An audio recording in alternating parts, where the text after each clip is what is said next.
High converting post, ये अभी हमने देख लिया। सीडी वगैरह सारा देख लिया ना, आगे आ जाए। ये भी देख लिया है, इसको भी मैंने एक्सप्लेन कर दिया है। एजुकेशन आप प्रोवाइड करेंगे, इंगेज रहेंगे, ये भी हो गया। उसके बाद यहाँ पे एक नई चीज़ है, नेटिव वीडियो। पाकिस्तान के अंदर कौन सी लैंग्वेज यूज होती है? पंजाबी और उर्दू। मोस्टली जो है वो मेरे ख्याल से नेटिव लैंग्वेज आपकी है उर्दू। ठीक है, तो उर्दू जो है वो सारे समझते हैं। तो आपका जो कंटेंट है वो आपका कौन सा होना चाहिए? आपके नेटिव लैंग्वेज के अंदर होना चाहिए।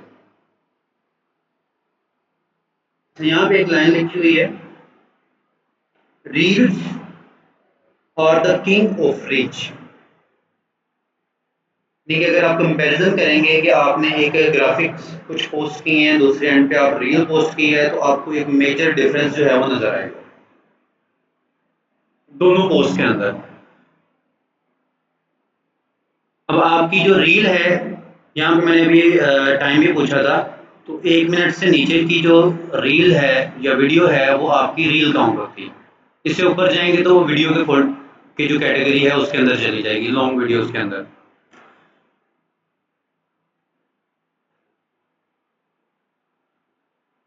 उसके बाद ह्यूमन एलिमेंट।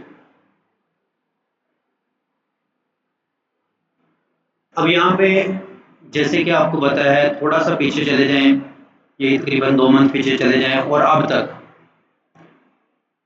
और पिछले तकरीबन 1.5 साल से एआई बहुत ज़्यादा इन हो रहा है। लोग क्या करते हैं, एआई से जो है वो पिक्चर बनाते हैं और धड़ाधड़ पोस्ट, एआई से बनाई पोस्ट।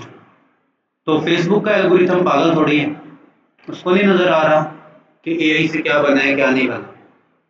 वो अलग बात है, बहुत ज़्यादा जो है वो इसके अंदर जो है प्रिसीजन आती जा रही है, क्वालिटी कंटेंट बनना शुरू हो गया है। लेकिन इसके बावजूद आप कोई भी एआई यूज़ कर लें, कुछ भी यूज़ कर लें, जब तक आपका ह्यूमन एलिमेंट या ह्यूमन फैक्टर्स जो है वो ऐड नहीं होते, तब तक जो है वो आपको प्रायोरिटी नहीं दी जाती। जैसे अभी रिसेंटली यूट्यूब ने कुछ लाखों के हिसाब से यूट्यूब के चैनल डिमोनेटाइज किए, जो टोटल एआई बेस्ड थे। तो फेसबुक भी यही कह रहा है कि एआई को मैं इतना ज़्यादा प्रेफर नहीं करूँगा, उसके अंदर ह्यूमन एलिमेंट होना चाहिए। इंसान की भी तो कोई औकात होनी चाहिए ना यहाँ पे। तो यहाँ पे बेसिकली वो औकात जो कह रहा है वो मैं बनाता हूँ। कंसिस्टेंसी की बात जो है वो हम बात कर चुके हैं। उसके बाद टाइमिंग एंड फ्रीक्वेंसी, कब करेंगे, कितनी करेंगे। यानी कि आपने पोस्ट करनी है तो आप कितनी पोस्ट करेंगे? एक दिन में एक करेंगे, एक दिन में 4 करेंगे, या फिर एक हफ्ते के अंदर जो है वो 7 करेंगे, या एक हफ्ते के अंदर जो है वो 3 करेंगे। ठीक है, ये किस तरह से डिसाइड होगा? ये बाय टेस्टिंग डिसाइड होगा।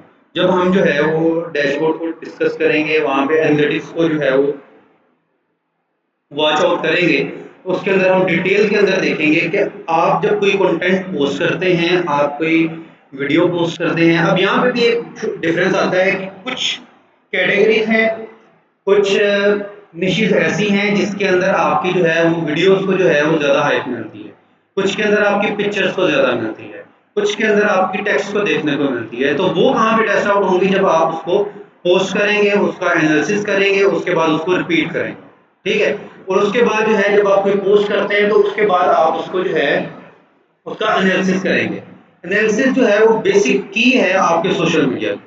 जब आप एनालाइज करते हैं, फॉर एग्जांपल आप बैठ जाते हैं, तो आपकी आप शॉपिंग करते हैं। ठीक है, आपने 10,000 की शॉपिंग की। ठीक है, और उसके बाद जो है वो आप देखते ही नहीं है, कुछ भी समझ ही नहीं आती आपको, कहते हैं ठीक। दूसरे दिन जाते हैं, आप फिर से 10,000 की शॉपिंग करते हैं। तीसरे दिन आप जो शॉपिंग करके आते हैं उसको लेके बैठ जाते हैं। अब कहते हैं मेरे ये पैसे यहाँ पे लगे, ये पैसे यहाँ पे लगे, और ये यहाँ पे लगे। अगर कल मैं जाऊंगा तो मैं ये पैसे यहाँ से बचाऊंगा, ये फजूल लग रहे हैं। ऐसे ही होता है ना। चौथे दिन जाते हैं आप, आप वहां से शॉपिंग करके आते हैं, शॉपिंग उतनी होती है आपके 500 बच जाते हैं। तो ये किसकी पावर है? एनालिसिस की। तो सेम इसी तरह एनालिसिस जब हम करेंगे तो हमें जो है वो अपनी काबू वाला जवाब जो है वो भी हमें मिल जाएगा, और कितनी करेंगे उसका जवाब भी वहां पे हमें मिल जाएगा। ठीक है। नेटिव फीचर के अंदर आप पोल बना सकते हैं, टैग कर सकते हैं, चेक इन वगैरह जो है वो लोकेशन वगैरह जो है उसको भी यहाँ पे ऐड कर सकते हैं। जैसे कि लास्ट टाइम मैं एक जो है वो रोस्टिंग वाली वीडियो देखी है कभी किसी ने? ठीक है, रोस्टिंग की वीडियो देख रहा था, उसके अंदर जो है वो एक टिकटॉकर को जो है वो रोस्ट कर रहा था। उसके अंदर बता रहा था, उसने एक टाइटल लिखा है अपना, ठीक है, साथ उसके साथ जो है उसने हैशटैग ब्यूटी, हैशटैग ये, हैशटैग वो, यानी कि कोई 15 हैशटैग वहां पे ऐड किए हुए हैं, यानी कि जो इररेलेवेंट है, सिरे से इररेलेवेंट। तो ये भी आपने क्या रखना है कि आपका हैशटैग रेलिवेंट होना चाहिए। ये नहीं कि आप बात सोशल मीडिया की कर रहे हैं, हैशटैग आप ग्राफिकल लगा रहे हैं।